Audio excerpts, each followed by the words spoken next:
Welcome back to the Adrenal Fatigue Podcast. It's Angela here, and normally I'm with my beautiful co-host Danielle Z's, but today it's just me. And if you're new to us, the Adrenal Recovery Collective, I'm Angela again, trauma-informed somatic life coach and yoga and meditation teacher. I am so excited to talk to you today about mindset work and why it doesn't always work for some people and what we can be doing instead. Mindset work is an important part of any type of change and transformation you're trying to make and create in your life. And recovering from a chronic condition is no exception. But after doing this work personally for 2 decades and doing this work with my clients for over a decade, my perspective and the tools and strategies I've used have evolved. And I feel like it's important to share that with you today. And so I can support you on your road to recovery. Whether you've been successful with mindset work and you want a little bit more, or you haven't been successful at all, this is going to help. I'm going to give you a peek inside to some of the work that I do with our private clients and the concepts I teach inside the Fatigue to Fabulous program, which is our monthly recovery membership that helps our clients address the mental and emotional stressors. And mental emotional stress is just one of the 4 main stressors of HPA axis dysfunction. And for those who are new to us, HPA stands for hypothalamic pituitary adrenal, and HPA axis dysfunction is what we mean when we say adrenal fatigue. So the work I'm going to be talking about today is really about understanding, addressing, and processing mental and emotional stressors and trauma so we can learn to cope more effectively, react differently to stress and to life. So we can, to put a really complex idea simply, is allowing our nervous system, our endocrine system, our immune systems to work more effectively and efficiently. So we have less inflammation, then less pain. We can heal from the inside out. And while our course also is a holistic recovery program, so we're also working from the outside in. Anyway, we'll address the mental and emotional stress and trauma. We do this using top-down approaches like mindset work, as well as bottom-up approaches like somatic and body approaches, which is what I'm going to be talking about today. And this allows our clients to have remarkable mental and emotional transformations, as well as physical transformation and healing. And this helps them get results they've been trying to get for some of them decades. So if you have found mindset work to be challenging in the past, or you want something different, again, this is going to be a fun little chat. I'm going to answer 5 questions today. So I want to begin from the ground up. So let's begin with, what is mindset? So I pulled a few definitions. It's an established set of attitudes held by someone. A fixed attitude, disposition, or mood. A person's way of thinking or their opinion, their general attitude, or the way they typically think about things. So your mindset is typically the way that you think about things, and that's often based on our core beliefs. So our mindset, our beliefs, and our thoughts determine how we feel and how we behave in the world, right? So those of you who have followed my work, you've heard me say that our thoughts create our experience.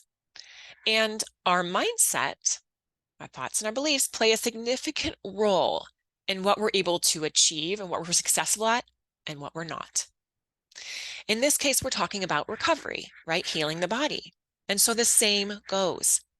If you think that you can't recover, if you've been told you have a terminal illness or condition that you will have for the rest of your life and you have to take this medication for the rest of your life, right? You can choose to believe that, or you can choose to believe that so much else is possible. And what if there was other ways? What if you could work to reverse it, right? At the very least, discover ways to decrease, manage your symptoms, and experience a better quality of life. Okay, so that's what is mindset. So what is mindset work? So this is really about creating new patterns of thinking and belief systems, new patterns in the brain that support someone to create more of what they truly desire in their life and want more of. Because if we want to change the way that things are showing up in our world, we have to change where they come from, right? A lot of times that's, again, coming from our core beliefs and our thoughts. And we'll talk about this a little bit later, but the trauma and the stress that we hold in our bodies. Okay, so this approach, mindset work, is similar to cognitive behavior therapy, which is a psychological treatment approach, right? And it builds off this theory of neuroplasticity, that the brain has the ability to form new connections into adulthood. Thank goodness for that. So we know it's possible, right?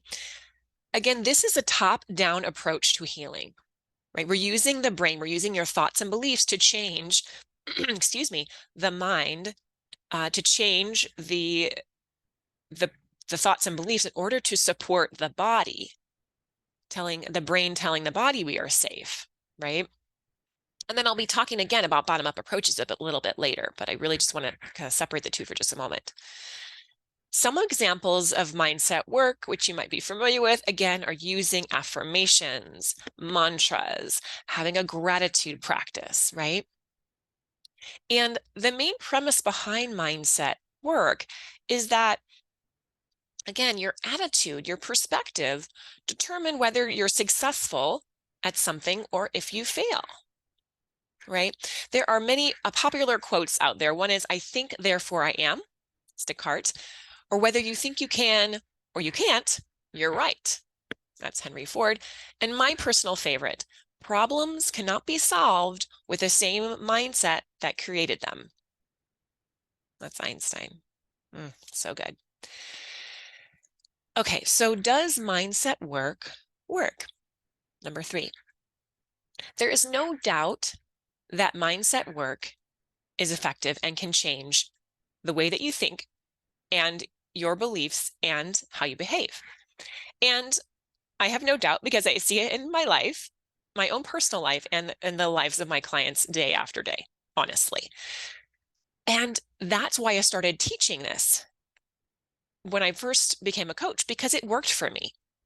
And during my recovery, I dove deep into the work of Louise Hay, and it completely changed my life, emotionally and mentally, and that translated into physical healing and transformation for me. And I have no doubt about that connection. I know that healing my mental and emotional issues, healing my trauma, changed the way my body functioned for the better. So oftentimes just learning that your thoughts create your experience, even that alone can be very eye-opening, right?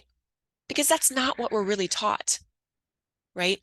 And starting to actually have the awareness that our beliefs, our core beliefs and thoughts, which oftentimes we're not even aware of, it's subconscious. These are rooted in our formative years, that they are on repeat. And they really do affect the way that we move through life and what we choose to take on and what we don't. So that idea that your thoughts create your experience can be very profound to some people if you can really start to understand what that actually means. So I want to give you a couple of scenarios and examples of belief systems that I come across in working with my clients inside the collective and so on. So that maybe they often don't realize that are even guiding their life. So one example is I often come across is, well, my mom had horrible PMS, horrible menstrual cycle. She had so many hormone issues. So of course I will too. So there's several ways that we can get that belief system or have those thoughts. Our mother, maybe it's even your aunt or grandmother or sister, right, had those issues. Maybe that person, they told you directly that, like, oh, I bet you're going to have the same issues because you're my sister or you're my daughter. That's one way, is that they could actually be told that, or it could have been projected. So those ideas could have been projected without really even saying the words. And also it could have just been the conclusion that we took on, that we decided that we concluded was going to be the truth because we saw it in front of us and we thought, well, if I'm her daughter, if I'm her sister, if I'm her, niece or whatever, then I'm probably going to have that same issue because we think of like genetics and DNA and all of that, which is going to be another conversation, epigenetics, for another day. But do you see how that belief could manifest itself and be a self-fulfilling prophecy? Another example I see, my parent, my guardian, or my grandmother who raised me had depression, anxiety. So I'm going to struggle with that too. So do you see how that might affect the way that your belief system, your thoughts, and the way that you behave and the way that you react to the world around you? So again, those ideas could have been projected or have been even told to us in some fashion. And we stored that in our subconscious. And that was really stored very early, unconsciously in our formative years. So starting to uncover that and make those connections, you might even be having some light bulb moments now, can be profound, right? Okay, so for many of you, this work, again, has been challenging, which I want to talk a bit more later on why that could be. And of course, I'll be diving into other strategies and other ways that you could be approaching this.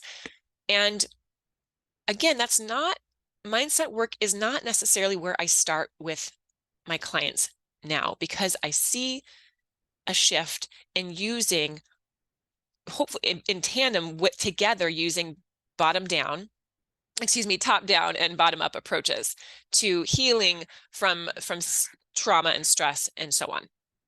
Okay, so number 4, when does mindset work and when does it not? So I want to talk about this a little bit.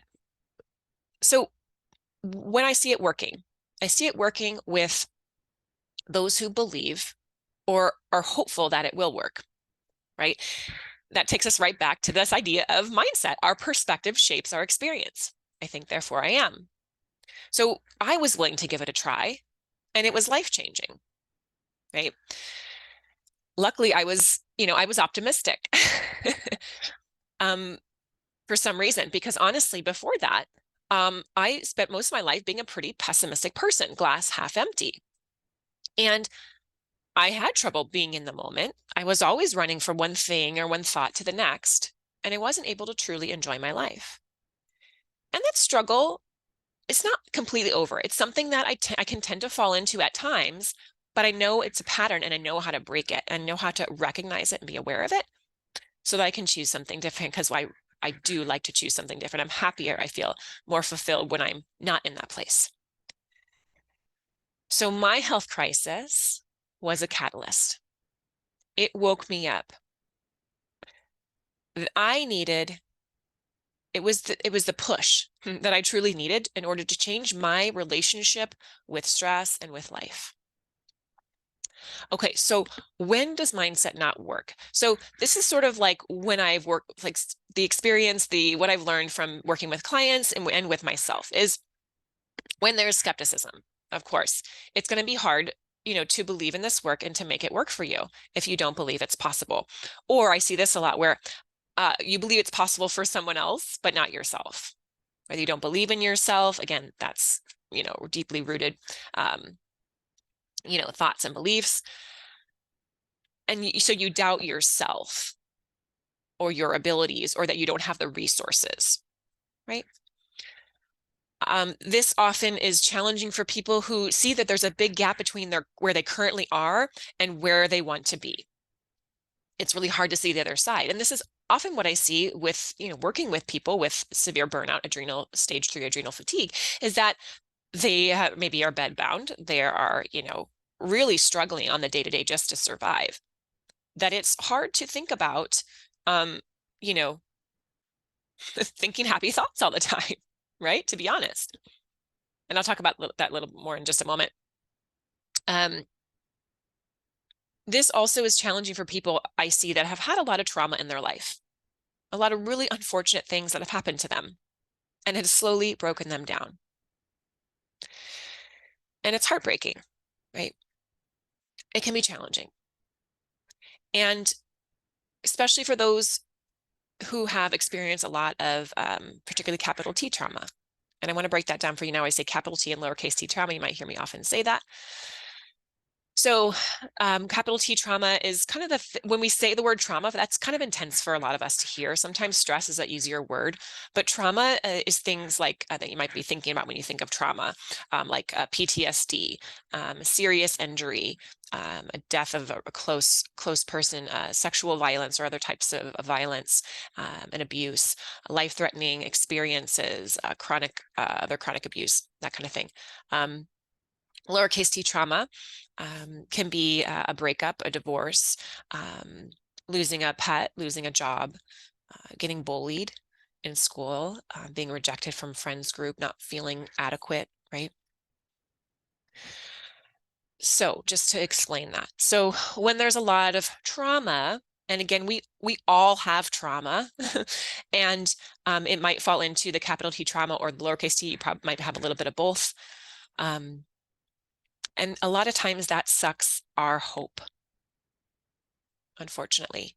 And, we have a hard time believing that it's possible for us to move through that, to get better, especially if we have had support, we've had therapy, maybe we've tried different things and they haven't worked for us. That definitely, takes the hope out and drains us of that hope. And then it can be harder to want to, to do the mindset work. Another thing I want to point out is when you feel physically yucky, when you feel horrible on a day-to-day basis and even mentally and emotionally, you don't have the capacity to go deeper a lot of times with mindset work because you're literally trying to survive. And this is biological, like the biological response, your survival response will always take precedence over a cognitive response or a psychological response of like, I need to be positive. I need to think positive thought. I need to be grateful here, right? It's great if you can bring that in because, and grateful if you can shift your thoughts in the moment, but it's definitely can be more challenging when you're in that survival state, right? That is always going to take precedence. Your body taking care of you, keeping you alive. That is important to understand. Okay, number 5 is what is wrong with focusing on mindset and what can we focus on instead? So if you know me, I'm definitely a person now that is not about something being right or wrong or good or bad. I like to think, I don't like to live in that black and white world. But I do want to share a different approach. Again, I'm not against mindset work. I still do this every day in my coaching practice. But I have found that working with bottom-up approaches that it can be very profound and the mindset work can come more organically. And I believe it's often more appropriate in many settings. And I'll talk a little bit more about why I think that in just a minute. But I've seen it lead to more success and healing in the long run. And ideally, again, they should be done in tandem, right? And I'll be assessing a client to see like where I need to start, right? Everyone's such an individual person, experience, and situation. So this bottom-up approach, I've mentioned it before, to healing the stress and the trauma has been used in psychotherapy for decades, really, but it's becoming more popular, I feel like in the last 5-10 years, and that is somatic therapy. Soma, meaning body. This approach is based on the idea that the body often knows things our brain is slower to process. I'm going to repeat that. The body often knows things our brain is slower to process. Our body is always giving us information first. That goes to our head. You can think of it as, words might be coming up right now like intuition, gut feelings. And this is a skill I believe, my friends, has been lost in our culture. And it's sad because we spend so much time in our heads. We value only a certain type of intelligence. And our intuition and our inner wisdom takes a back seat. Einstein said it well. The intuitive mind is a sacred gift, and the rational mind is a faithful servant. We honor the servant and we forget our gift as human beings. That instinct, that primal instinct, there's so much inner knowing that we have forgotten, and we believe that doctors know better than we do because they went to school for it. Well, you're the only one that has lived in your body for decades. And oftentimes, maybe not all the time, but oftentimes you know better. You can educate yourself so that you have, information to back up your own knowing. That's fine. But what if we listen more to inside?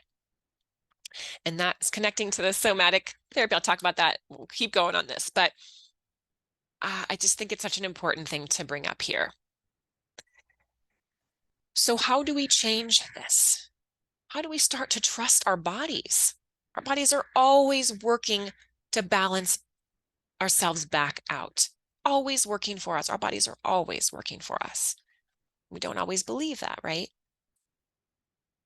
So a part of this is learning how to be in our bodies again, trust our bodies and our innate knowing. And then this idea of somatic therapy is we're creating space to listen, and we're connecting with ourselves and our bodies. And then that's where I see mindset work being a perfect complement. And it's actually more organic that way when we really start to play with the body up approach, the somatic techniques. So what does somatic healing look like, right? This is sort of the last, if you will, the last little piece here that I want to go into. So I want to share like the basic 4 steps, and then I'll share like why it works. Okay, so when you're having not so good emotions, thoughts, you're having sensation or pain, you can play with this.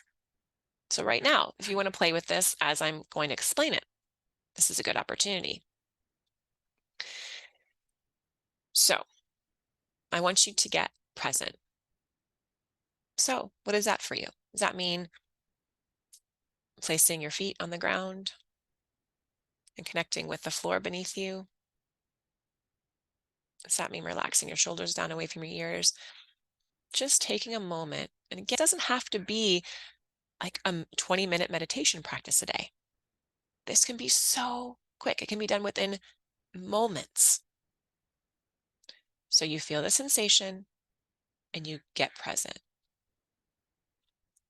And then number 2, so getting present is quieting down, right? Getting into a little bit of stillness, or even if you're walking, right? You can still ground yourself. And then number 2 is you listen. Just be with the sensation. And the key is be with the sensation, be with what is, connect with the sensation without judgment. That's the kicker. Take a drink here. And then you're going to stay with it. Stay with the sensation, the pain, a little bit longer than you normally would, instead of pushing it away. And then be curious. What information does it have for you? Body, what are you trying to tell me? So I like to ask a question. Be curious. Don't go to conclusion. Instead, ask a question. And if you know me and follow me, you know all about me and asking questions. What else is possible here, body?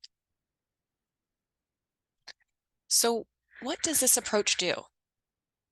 Did you notice anything that just came up for you as I went through that? Doesn't have to be big, just anything that came up for you. And just notice that, take that in. So using body-centered, bottom-up approaches aims to do a few things. It helps an individual focus on their inner experience, allowing you to be with whatever is showing up in your body without judgment, without pushing it away.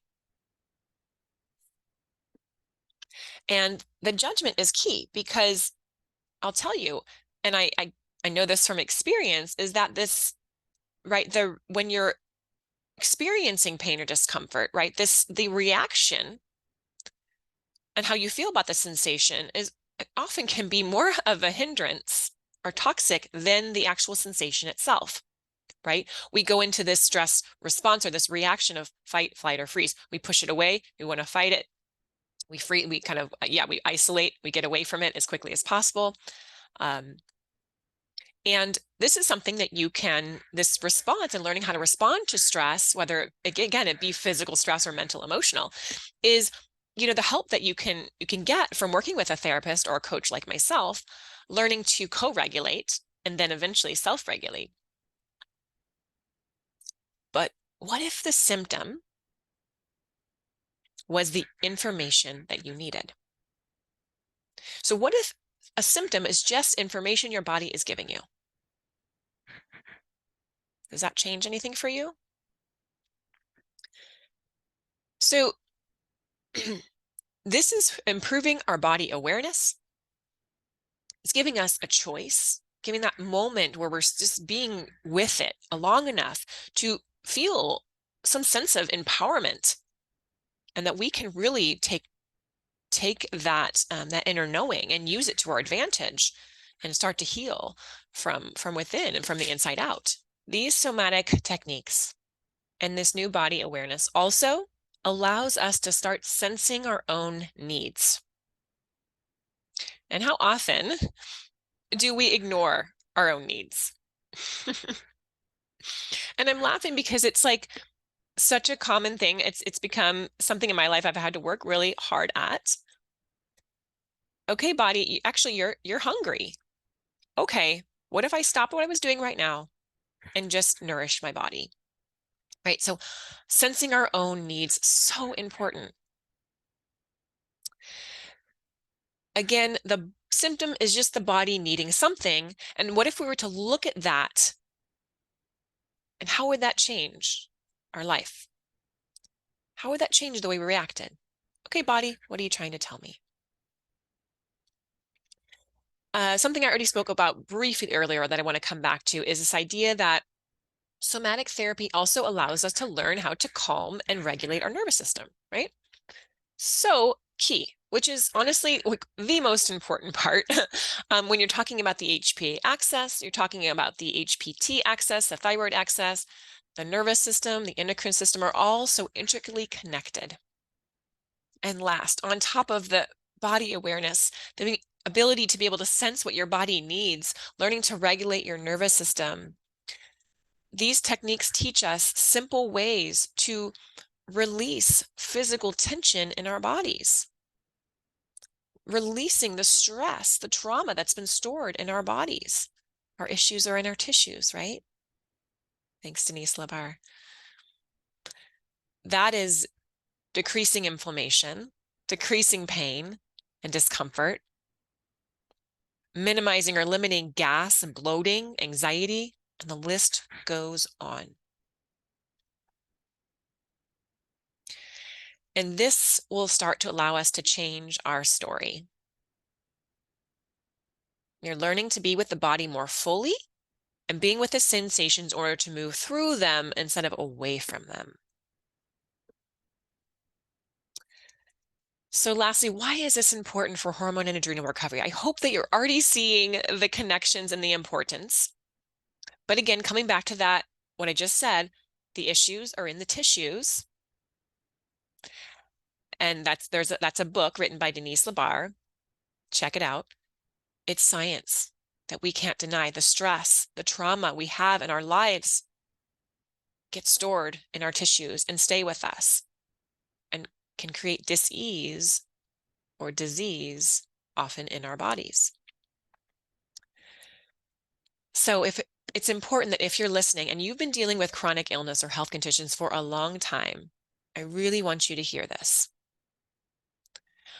When we have issues in our bodies, we have health trauma, we have chronic illness, I know it so well. We learn to be at odds with our body. Our natural way to cope with pain A common response when we're under stress is to get out of the body, to push it away, to want to stop feeling it. And I totally understand that. And in that, we often stop trusting our bodies and we actually lose connection. We're disconnected from our bodies. And that's such an important thing I want us to leave here with today, is that we have to come back to our bodies and connect. And that's the beautiful thing that somatic therapy does. It helps us connect back with our amazing bodies. Because that chi, that life force energy flowing through you, trauma, stress can constrict, the way that, think about when you're stressed and you react and you're gripping and holding, right? That is not going to allow the chi, the energy to flow. It's going to affect the systems of the body and start to affect all the systems of the body not working as effectively or efficiently, and therefore creating symptoms. Your body trying to tell you that something has to change. When we learn to be with the pain and the discomfort in a new way, it can be so profound. The pain has a story. And if we can be with the pain in a different way long enough, we get the information, we move through it. And from my personal experience and my work with my clients, this awareness, this healing can be so quick.